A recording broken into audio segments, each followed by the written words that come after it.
Olá pessoal, tudo bem com vocês? Eu sou a Beatriz da Master Inteligência e eu tô aqui para mostrar para vocês algumas orientações ao fazer o curso da nossa plataforma, tá? Vamos aqui. A gente pede para você assistir o vídeo de instrução da plataforma, que eu mesma fiz. Está no módulo chamado Manual do Aluno, tá? Para poder qualquer dúvida, vocês tiram diretamente com o vídeo, porque ele está bem instrutivo. Durante essa apresentação existem endereços de outros vídeos. Todas as apresentações que a gente faz, a gente coloca alguns links, disso que são vídeos instrutivos que podem ajudar vocês na lida do PDF, tá? E é necessário então vocês lerem todo o PDF para poder verem esses links, tá ok? Pedimos que vejam com atenção e acessem todos os vídeos. A cada vez que sair do seu curso, a gente orienta você clicar no Logoff que está na plataforma. No canto superior, tá? Direito, tem o botão lá de Logoff. Antes de você sair, ao invés de clicar naquele X para poder encerrar, você não clica nele, você clica em Logoff para sair do sistema. Certinho, para a gente ter o registro de vocês na plataforma, o registro de que horas entrou e que horas saiu, tá ok? E atenção também no fim do treinamento. Se existe alguma tarefa ou não. Se não tem tarefa, só finalizar e solicitar seu certificado. Se tiver alguma tarefa, a gente pede que vocês vejam a tarefa direitinho, tirem as dúvidas e enviem para nós para ser corrigidas. Tá ok? Obrigada. Olá pessoal, estamos de volta mais uma vez. Vamos estar falando agora sobre a régua vibradora, uma máquina utilizada dentro da construção civil e com muita frequência. Então hoje a construção civil tem muitos recursos. A régua vibradora, né, exerce a mesma função de confecção de pisos planos realizada pela régua vibradora, simples, com diferença em sua construção, que é baseada em corpos modulares. Então, a gente vai estar vendo um pouquinho sobre a régua vibradora. Então, tem a treliçada e a não treliçada. Vamos dar uma olhada aqui. Aqui, ó. Descrição da régua vibradora autopropelida. Por que autopropelida? Né? Se desloca, correto? Então, nós temos que conhecer um pouquinho da régua. Então, tem diversos tipos de régua. Nós estamos aqui dando um treinamento, ele é genérico. Isso por quê? Porque temos muitos fabricantes e cada máquina ou equipamento que são fabricados, mesmo que seja com o mesmo objetivo, tem suas particularidades, sua forma geométrica, né? Não quer dizer que seja literalmente igual ao seu concorrente, a um outro fabricante. Então, para isso, se faz necessário ter um manual. Então, a gente sempre fala, base da NR12, você como operador precisa conhecer o manual e ter o manual. Um exemplo, se você é um operador de máquina ou equipamento, alguém te pergunta assim, já leu o manual? Você diz, não, nunca li o manual, nem sei onde está o manual, nunca vi o manual. Você já está já está mostrando que você está fora do procedimento da regra do jogo. Porque dentro da máquina e equipamento é necessário ter o manual próximo do operador. E ele precisa ler, não é só estar perto dele. Ele precisa ler, conhecer e, logicamente, quando se fizer necessário, fazer as devidas consultas. Então você tem aqui o motor, tá aqui no item 1, motor, está indicando aqui. A manivela, já é o 2, tá aqui do lado de cá, ó. Suporte sextavado de fixação, é o 3. 4, cantoneira emenda, né? Uma cantoneira de emenda aqui, ó. Tá vendo aqui, ó? Não tem aqui, só estou dando um exemplo, como te falando, nós estamos dando um exemplo. Não é o modelo, é um exemplo, você precisa ler o manual para você identificar. Como já disse, pode ser que um outro fabricante seja esses pontos, né? Isso aqui está mostrando você uma nomenclatura. Pode ser em lugares diferentes, não igual para todos, ok? Então você observa aqui, ó, né? Cantoneira. 5, eixo came. Aqui, o eixo came. 6, mancal, apoio do eixo came. Então você está vendo aqui, ó, apoio do eixo came, que é aqui, ó, 5 e 6. 7, emenda do eixo came. Então 7, tá onde aqui, ó? 7 aqui, ó. 8, excêntrico. Então o 8 está do lado de cá, ó, excêntrico. Cabo de aço, 9, cabo de aço de tração. Quer dizer, o 9 está aqui, ó. Cabo de aço de tração. E 10, que é o pega. Então, isso aqui é uma nomenclatura de um exemplo de uma régua vibratória utilizada na construção civil. Tudo bem? Então, vamos lá, aqui, mostrando alguns exemplos de régua vibratória. Aqui, ó. Isso aqui é a régua vibratória treliçada. Aqui já é outro tipo de régua vibratória. Olha que interessante, fazendo piso, né? Então, aqui está uma régua vibratória para vocês terem exemplo. Você vê aqui o motor é no meio, aqui já é na outra extremidade. Então, vai depender de fabricante a fabricante. Por isso que é necessário se ter o manual. Então, você peça o manual da máquina que você está utilizando, do equipamento que você está utilizando, leia ele para você se familiarizar bem com tudo isso. Aí vamos lá aqui, ó. Como eu já disse aqui, ele não é um modelo, é um exemplo. Então, por que eu coloquei esses exemplos? Porque é importante a pessoa entender que precisa seguir esses critérios que estão na NR12, vai trazer segurança, eficiência, produtividade, vai evitar perdas de materiais, enfim. Então nós temos aqui, ó, a manutenção. Então o motor de 3 HP pode ter motores diferentes, potências diferentes. Aí você tem aqui, ó, intervalo de manutenção, efetue a cada intervalo de horas de uso de meses, indicando sempre o que vencer primeiro. Então você tem a relação lá de meses e também de uso, de frequência de uso. O que vencer primeiro você faz a manutenção. Tá aqui, ó, óleo do motor. Então como você tem, ó, verificar o nível tá aqui mostrando, e a troca. Então você vê, a cada uso, for começar a usar, checklist, verificar o óleo. Então não adianta ter correria. Eu explico muito para os trabalhadores que, no passado, quando eu comecei na área de segurança, alguém falava assim, ó, tem que trocar uma lâmpada, um exemplo. A pessoa já pegava a mala de ferramenta, pegava a escada, já ia lá direto, trocar a lâmpada. Hoje não, você tem que planejar, você tem que fazer análise de risco, você tem que ver o material, você tem que ver a escada certa, você tem que planejar. Então, o planejamento no passado era visto como perda de tempo, como pessoas estivessem enrolando para pegar no trabalho. Mas hoje, no mundo de hoje, o planejamento faz parte do trabalho. E planejamento, você investe tempo. Tem trabalhos que requer planejamento de um pouco tempo, 1 hora, 2, dependendo da atividade simples. Mas tem planejamento que envolve uma série de áreas, uma série de setores, e até às vezes fora até da própria empresa que você está trabalhando. Tem planejamento que demora, que já começa a planejar um trabalho há meses antes. Então tem planejamento que vai durar o dia inteiro, meio-dia. Quantos lugares já fui, a pessoa está lá tudo já prontinho, arrumado, uniformizado, com EPI, com tudo. Não, estou esperando só liberar o serviço. Faz parte do quê? Do procedimento de planejamento. Então você tem esse planejamento aqui como operador. Então tá lá, a cada uso. Vou usar a primeira vez, já bate o checklist. Ó.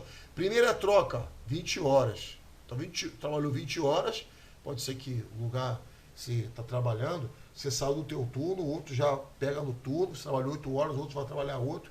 Aí depois tem um terceiro, 24 horas. Então, o que você tem que entender? Tem que ter uma planilha dizendo, olha, começou a trabalhar 8 horas da manhã, mas já está o quê?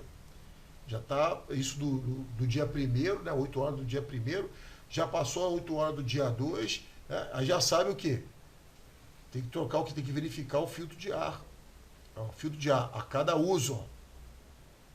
Aí vai embora, ó. Vela de ignição, ó, a cada 6 meses. Folga das velas, ó, também a cada 6 meses, que pode folgar. Tanque de combustível, ó, a cada 3 meses. É o tanque de combustível, verificar o filtro, limpar, ó, a cada 3 meses. Então você vê, ó. Então tudo isso aqui é o procedimento de manutenção e tem que estar à mão. Tem aquela manutenção que o próprio operador pode fazer e tem aquela manutenção que é feita pelo um mecânico especializado. Ou até o fornecedor, né, fazer a manutenção.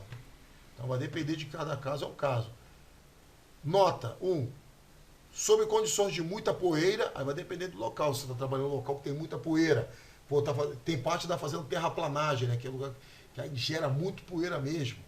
Então tem lugares que jogam água para minimizar o volume de poeira. Então tá lá, ó, lugar com muita poeira, executar o serviço de manutenção com mais frequência. Então, aí já coloca uma maneira um pouco subjetiva. Se você está num cenário assim, você já sabe que tem uma referência dada pelo plano de manutenção, só que da orientação, melhor dizendo, de manutenção, você precisa, às vezes, fazer com uma frequência maior devido ao local que você está, né? Tem muita poeira. Para sua segurança, recomendamos que esses serviços sejam executados somente pelas concessionárias. Então, é uma recomendação, não é uma determinação. Mas se você treina as pessoas, tem profissionais de formação em mecânica apropriada para fazer a manutenção, que deixe que eles façam. Mas tem manutenção que o próprio operador pode fazer, desde que ele seja treinado e seja familiarizado. Daí a importância de você fazer o checklist para se familiarizar com aqueles itens de manutenção que são próprios, né? Está muito ligado à sua operação. Mas tem aquela manutenção que tem que parar a máquina, o equipamento e entregar na mão de um grupo especializado, de profissionais especializados para dar o tratamento necessário, a manutenção necessária. Então a gente tem que saber até onde a gente pode ir nisso tudo. Então verificar o nível de óleo. Verifique o nível de óleo com o motor desligado e equipamento apoiado na posição correta, de acordo com os seguintes procedimentos. Tá? Verifique se a régua vibratória autopropelida não estiver trabalhando nos últimos 10 minutos. Ó. Remova a tampa do bocal de abastecimento. Tá? Aí vai lá, ó. Tá aqui na figura 1, ó, a tampa. Né? Verifique o nível de óleo conforme figura 2. Então, figura 2 já... Opa, peraí.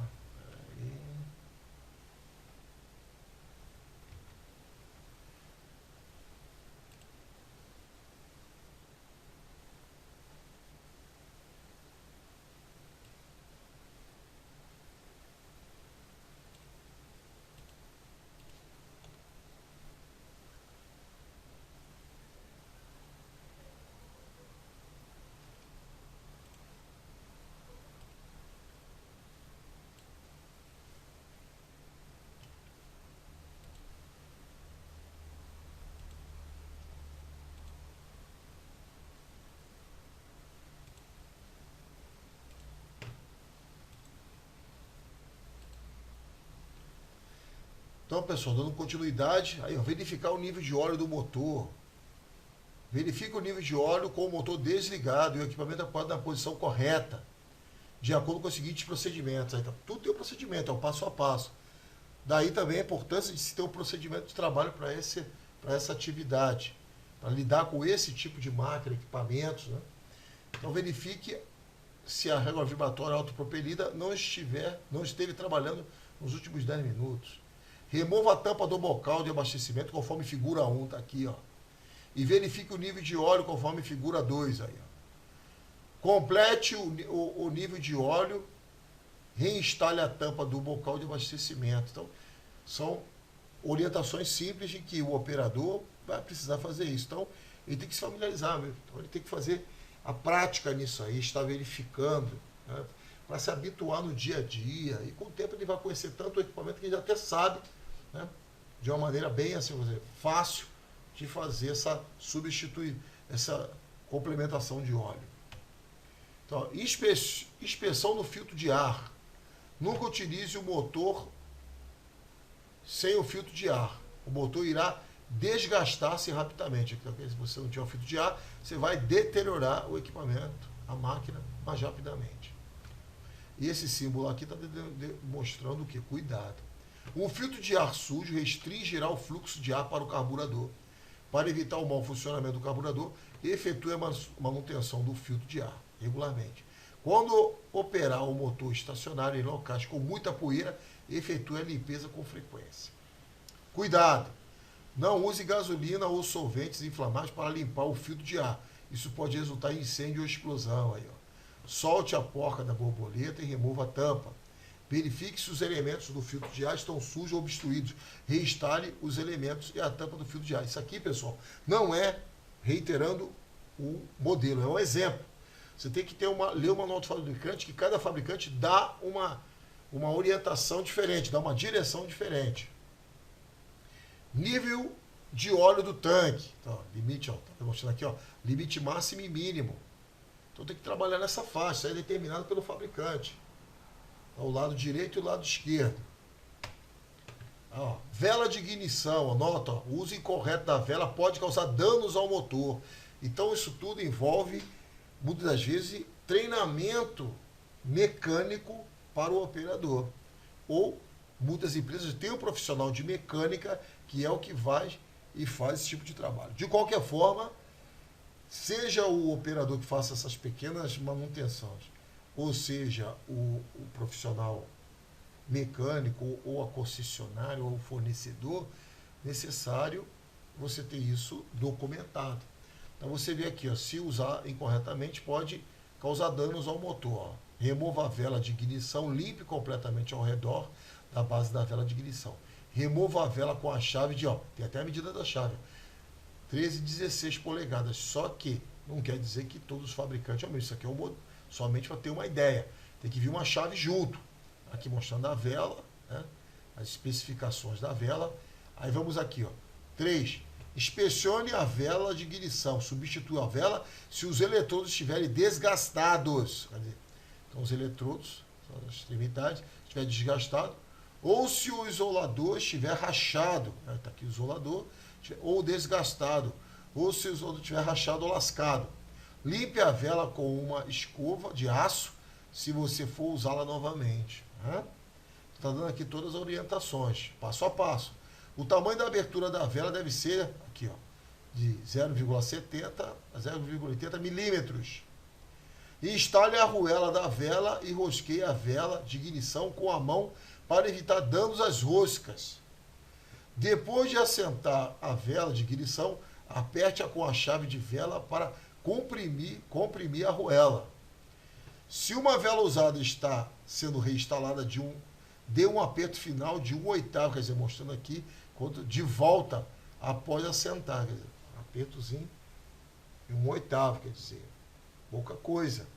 Se uma nova vela está sendo instalada, dê um aperto final de uma meia volta, depois que a vela assentar.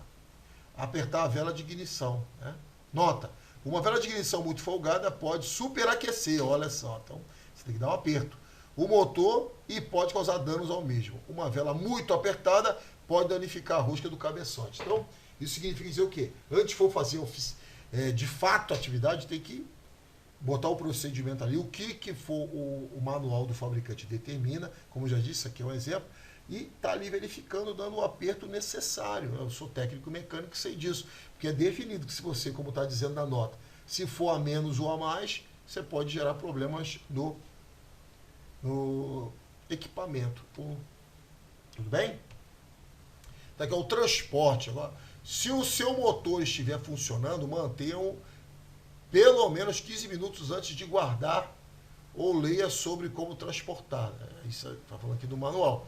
O motor quente e abafado poderá danificar algumas peças, ocasionando prejuízo. Então, se o tanque de combustível estiver cheio, coloque o registro de combustível na posição fechada, off. Essa é a maneira correta de transportar o equipamento. Então, está mostrando aqui, ó, os braços, né? Pega de transporte e braço de transporte. Então, pessoal, dando continuidade, agora checklist. Então, checklist tem alguns que eu estou disponibilizando para vocês, mas não quer dizer que seja, vamos dizer assim, o supra-sumo, não é isso. Ele é somente um exemplo. Você precisa pegar o que o manual do fabricante define para vocês e montar o checklist conforme o manual. Aqui está, como disse, o exemplo de um checklist. Ó, este item do manual foi criado para tentar solucionar possíveis defeitos no equipamento. Então, o problema, o motor não arranca. Está aqui, ó, a causa, que pode ser falta de combustível, interrupção da ignição na posição off, vela de ignição obstruída, filtro sujo, cabo de vela está solto. Aí vem dizendo qual é a solução. Abrir a tampa do tanque de combustível e reabastecer. Coloque na posição on, né, limpe e verifique e regule o eletrodo.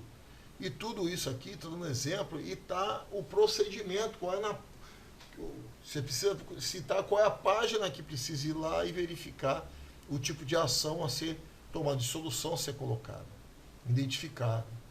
Então, encaixe devidamente o cachimbo na vela, aí tá, régua vibratória, não funciona, defeito importante, ó, causa, defeito importante.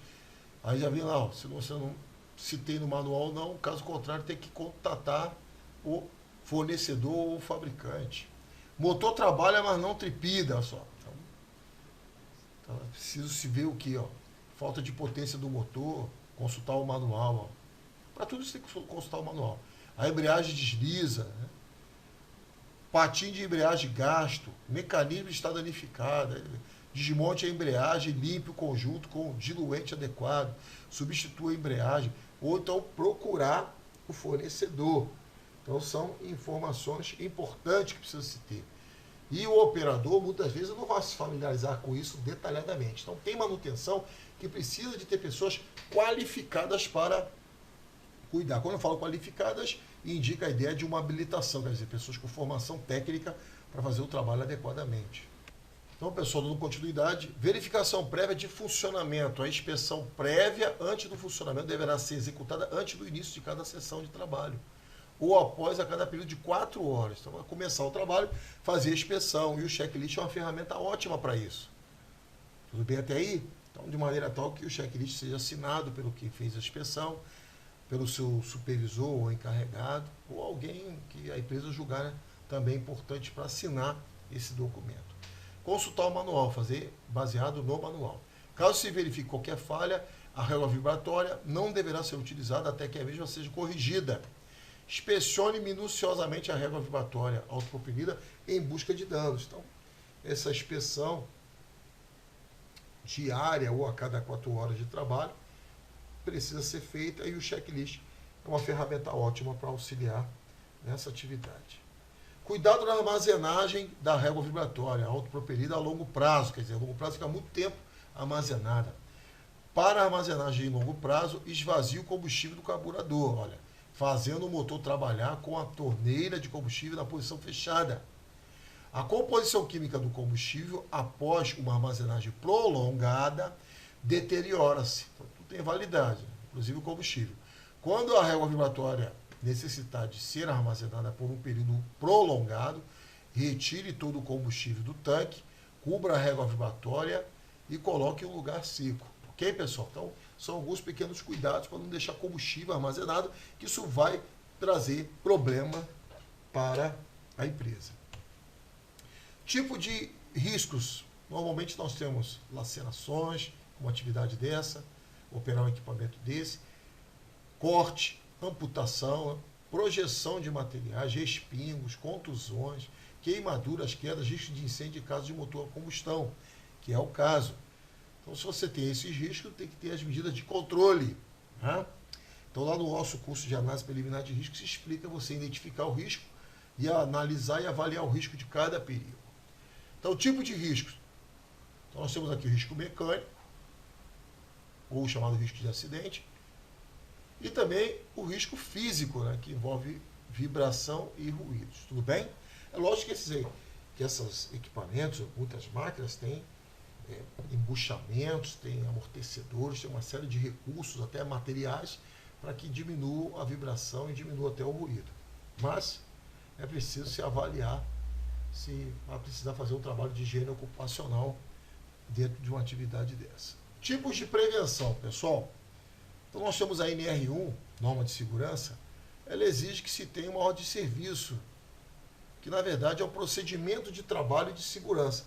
Então a empresa precisa criar um procedimento para essa operação, por mais simples que ela possa parecer, para atendimento da NR1 e treinar o trabalhador e entregar também esse procedimento para ele. E além disso, ele ter um manual no local. Muitas empresas têm permissão de trabalho, então, seja um departamento, uma gerência, uma divisão, um setor. Então, muitas empresas têm os procedimentos envolvendo permissão de trabalho. Não é todo lugar, mas tem também. Então, se alguém libera a permissão de trabalho, mediante nisso, você vai fazer a tua análise preliminar de risco. Então, isso aqui tem que fazer. Você precisa montar. Então, tem muitos modelos de análise de risco. Nós temos o módulo análise preliminar de risco, que você já deve ter passado por ele, e é preciso se preencher uma análise preliminar de risco, que tem valor jurídico e também valor para administrar o serviço, evitar que haja acidentes ou incidentes, e por sua vez também ele é um documento que tem valor jurídico, é preciso se fazer a análise preliminar de risco. Mediante a análise preliminar de risco, você vai chegar aos EPIs, que são medidas de controle a ser utilizado, aos EPCs, que é a proteção coletiva, é sinalização, delimitação de área. Quanto ao EPI, é óculos, é capacete, é uma botina, solado PU, ou com biqueira de aço ou não, biqueira resistente ou não, enfim. O treinamento também faz parte do processo de prevenção. Quando a pessoa tem o treinamento, ela fica mais alerta, ela fica mais atenta. E treinamento de NR12 e NR17. Aqui ficou faltando escrever NR18. Então você considera também a 18. Então a NR12 fala de máquinas e equipamentos, é o seu título principal. Temos também a NR17, que fala também de máquinas, equipamentos e ferramentas, porque também usa-se ferramentas para fazer devidos ajustes nas máquinas, nos equipamentos. E também é falado na NR18 sobre máquinas e equipamentos, ok? Então, considerar também, o treinamento abrange tudo isso. Checklist ou lista de verificação fundamentado no manual e nas NR. Aí vai usar o equipamento pela primeira vez, usa devagar, sempre devagar. Então, eu dou muito treinamento prático de uso de máquina e equipamento. Faça devagar, né? Micromovimentos ali, microações. Né? Não fique preocupado em correr, procura se familiarizar, procura se acostumar, se habituar com a máquina, conhecer a máquina, saber como é que ela funciona. Né? Então isso tudo é importante para que haja um bom desempenho, uma boa produtividade. E sempre tenha em mente o seguinte, as zonas perigosas. O que são as zonas perigosas? É uma área que pode ter uma prensagem, um esmagamento, uma amputação, pode projetar materiais, são chamadas das zonas perigosas. Então as zonas perigosas têm as suas proteções e necessário manter essas proteções. O que muitos já vi na minha experiência de trabalho é que tem pessoas que têm a proteção, vai fazer a manutenção, tira a proteção e depois não se preocupa em botar a proteção no lugar. A proteção não está ali como alguma coisa que pode ser descartada. A proteção existe ali para que possa proteger o trabalhador e você deve preservar isso. Finalizamos aqui, pessoal. Desejamos bons estudos. Em caso de dúvida, me encaminhe essas dúvidas que estarei esclarecendo. Até a próxima. Agora as orientações finais. As orientações finais a gente pede, lembrando vocês que cliquem em Logoff para poder sair do curso. Não clique no X, clique no Logoff para finalizar. Tá ok? Para a gente registrar a sua saída. Verifique se tem alguma tarefa pendente ou se não tem tarefa nenhuma a ser realizada, ok? Realize a avaliação do curso e depois você responda a pesquisa de satisfação e solicite o seu certificado. Tá bom? Muito obrigada.